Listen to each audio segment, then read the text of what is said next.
Greetings, comrades. I have no idea if this is working or if it's going to be effective. Trying a new thing, this little platform called StreamYard. You can probably see the little duck up in the corner.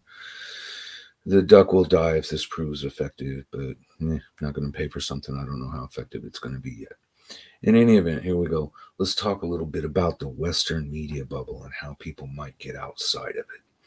There's been some recent events in Ukraine that merit attention. First thing that comes to mind is the grain deal seems to be dead, which is very unfortunate because people need food, yeah. But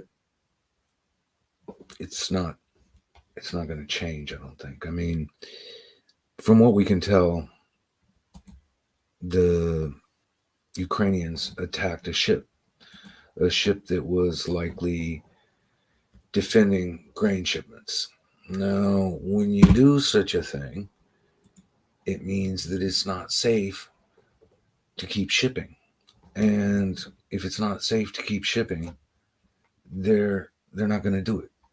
It's just pretty straightforward. And the Russians said they're pulling out, but of course, everybody's trying to get them to get back into it. So let's take a look at this story here. This is who's it? I think this is ABC. Yeah. Oh, there's our hero. Russian halts Ukraine Black Sea grain exports, citing attack on Crimea. I'm not sure why they put it that way because it was an attack on the ships, they say. But in any event, there is one interesting thing to note in this article. Russian Agriculture Minister Dmitry Patrushev said earlier on Saturday that Russia was ready to supply up to 500,000 tons of grain to poor countries in the next 4 months for free, with assistance from Turkey, and supplant the supplies of Ukrainian grains. Taking into account this year's harvest, the Russian Federation is fully prepared to replace Ukrainian grain and deliver supplies at affordable prices to all interested countries, he said. Well, some free grain and a lot of other grain. And, moving now to trying to step outside that bubble, there's been a lot of things reported that aren't really reported in context. You hear regularly about civilian strikes or Russian strikes on civilians and civilian infrastructure. But some time ago, we got this report from Amnesty International. It says Ukrainian fighting tactics endanger civilians. Now, this may come as news to people who get their information from CNN, ABC, CBS, but let's read a little bit of it. Military bases set up in residential areas, including schools and hospitals. Attacks launched from populated civilian areas. Such violations in no way justify Russia's indiscriminate attacks, which have killed and injured countless civilians. It says Ukrainian forces have put civilians in harm's way by establishing bases and operating weapon systems in populated residential areas, including schools, hospitals, as they repel the Russian invasion that began in February. Blah, blah, blah. Such tactics violate international humanitarian law and endanger civilians as they turn civilian objects into military targets. The ensuing Russian strikes in populated areas have killed civilians and destroyed civilian infrastructure. And they go on saying, being in a defensive position doesn't justify this, blah, blah, blah. But here's what's very interesting and jumps out at me in this article. At 22 of 29 schools visited, Amnesty International researchers either found soldiers using the premises or found evidence of current or prior military activity, including the presence of military fatigues, discarded munitions, army ration packets, and military vehicles. Russian forces struck many of the schools used by Ukrainian forces. In at least 3 towns after Russian bombardment of the school, Ukrainian soldiers moved to other schools nearby, putting the surrounding neighborhoods at risk of similar attacks. In a town east of Odessa, Amnesty International witnessed a broad pattern of Ukrainian soldiers using civilian areas for lodging as they as staging areas, including basing armored vehicles under trees in purely residential neighborhoods, and using 2 schools located in densely populated residential areas. Now, that's something that's, worth paying attention to.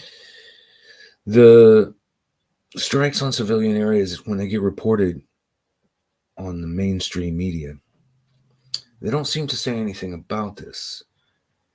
But when it's well documented that Ukraine is using these civilian areas for staging and for attacks, they're no longer civilian areas. There are just civilians in the area. And, as you might have noticed recently, Russia evacuated a bunch of citizens from Kherson because they're trying to comply with the laws of war. They know a big battle's getting ready to go down in Kherson, and they wanted to get civilians out. So when you consider how this war is being pursued by both sides, that's something pretty interesting and pretty important to take into account.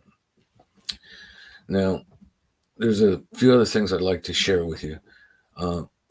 One of them, there's this guy named Jeffrey Sachs. He's a economist and pretty smart guy. And when it comes to controlling the media space, this is a terrific example. This cat was at a democracy forum, right? Whatever that means. And he was trying to speak about what's going on in the world. And let me just play you a little bit of this clip and see what you think. Here we go. This is Jeffrey Sachs again. So here we go. Go, Jeff. On the good side of the ledger. And one more point I want to make about democracy, because we're in a democracy forum where we treat democracy as the good. The most violent country in the world in the 19th century, by far, was perhaps the most democratic or second most democratic, and that was Britain. You can be democratic at home and ruthlessly imperial abroad. The most violent country in the world since 1950 has been the United States. It's been by far involved Jeffrey, in more stop women now. and more Let's Jeffrey, I'm Jeffrey, I'm your moderator, and it's enough. Okay, I'm done. Yeah, so that's the way it plays out, huh? If you say something you're not supposed to say, I'm the moderator, shut the hell up. This is a problem with our media space. There's another example with Jeffrey Sachs that you can find on Bloomberg TV, where he made the mistake of saying that he thought the United States blew up the Nord Stream pipeline, and the moderator there shut him down. The host shut him down, just like the moderator did in this. The media space in the United States is tightly controlled, folks. But I have a few go-to players that I'd like to share with you. The links to their pages, YouTube channels will be in the description. And let me just show you who they are. And hopefully you will take them under consideration and get some information that doesn't come from the corporate media. You'll probably get better information if you do. So this is the New Atlas. There's a guy named Brian Berletic that runs this. And this is my go-to site. This guy gives good reports, rock solid. And I think the link I shared in the video was to, where is it? This is a RAND paper he discusses that came out in 2019 and essentially discusses how we can provoke Russia into invading Ukraine and how it will extend Ukraine, but it could put us in a dangerous situation. And what do you know? That's what happened. But again, if you watch the mainstream news, all you're going to hear is Russia's unprovoked, brutal invasion. I think there's some requirement to say all those words at the same time when you report it. Okay, here's this other cat. His name is Patrick Lancaster. Patrick has been living in the Donbass for the last 8 years. He goes to people and he talks to them, and he gets a real story about what's going on there. And he shows you what the people have to say. And I think this is the one that I shared of his. This is a town inside Russia. Russia proper, not disputed Russia, not the Donbass, recent referendums. No, this is in Russia proper. And Ukraine attacked a school, a soccer field, if you will, which, I guess took missed hits because who wants to bomb grass? And unless, of course, maybe there were children there, then they might have liked it. And a kindergarten and a cultural center. Patrick's doing good work. I encourage you to check him out. There's another guy that's been living in the Donbass or in Ukraine, Eastern Ukraine, for I think the same amount of time. This guy is Graham Phillips. Graham is doing a great job, and I think this is the video of his I shared in the link. He goes to the polling stations during the referendums and talks to people and sees how they feel. Now, I'm not going to defend the referendums because it's hard to have a legitimate vote in a war zone. But it is what it is. And right now, those 4 regions belong to Russia until Ukraine can take them back, which is what we keep hearing Ukraine's going to do. But I wouldn't put money on that. There's another cat. This is Alexander Marakouras, and this is his buddy Alex Christofaro.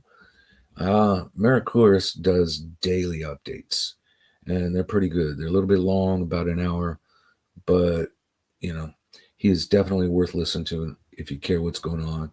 And Christofaro does good stuff too, and he does nice little walking videos where he goes around. I think Greece is where he's at, and he shows you nice things and talks story about what's going on in the world. Alexander is in the UK, and as I said, I think Alex is in Greece. But those guys are really worth looking at. And there, finally, we get to this cat. You might have heard of him, Scott Ritter. Scott Ritter is the former U.S. weapons inspector, the guy who let us know that, no, we got the weapons of mass destruction out of out of Iraq, and there's no need to proceed with this. And he was heartily ignored by the likes of Joe Biden and other warmongering politicians. Every Friday, I believe it is, he does an interview and he answers questions, and he's well worth listening to. Scott can get a little excited and worked up, but he knows of what he speaks. And finally, there's this cat named Garland Nixon, and I shouldn't say finally because Garland is also doing fine work. I'm not sure where Garland's based out of, but I encourage you to go like his channel and give him a little attention. He's worth listening to, and there aren't many people worth listening to these days. And there are a lot of other sites that you can go to and read things. Moon Over Alabama, I forget where it's at. Anyway, thank you for your time. I apologize for the poor quality here. I am practicing. I will attempt to improve, be well, and try and stay informed.